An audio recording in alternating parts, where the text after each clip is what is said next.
So the emotional gateway is very, very important. It's important to be able to infuse yourself with positive emotion. And it's also important to be able to turn around the negative emotion. We're not talking about suppressing. Very, very important to not be suppressing.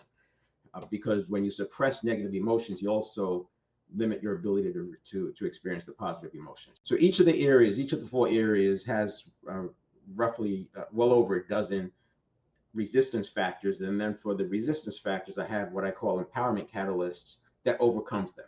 And we're all different.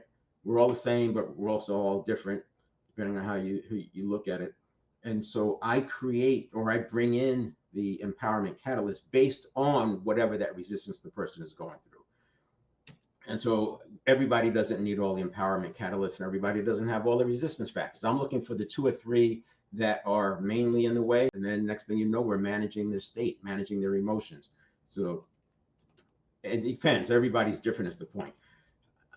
So again, a shift is required in each of the areas. In the mental area, you have to discern between the conscious versus the subconscious. And by the way, I use subconscious and unconscious interchangeably. I got this from neuroscientists when I was studying neurochange.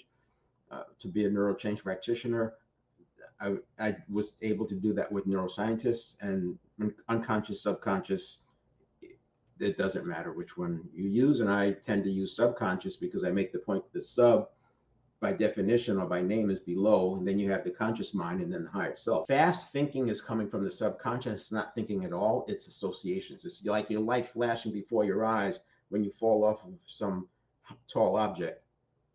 That's how fast it can process. That's the subconscious, that's the habit patterns. That's what we've got to break. If you do something as simple as get up and take a walk, and you can even play a game with yourself and say, if I still want to scroll on social media, if I still want to eat that chocolate candy that I'm not supposed to eat, after I take the walk, I'll eat it.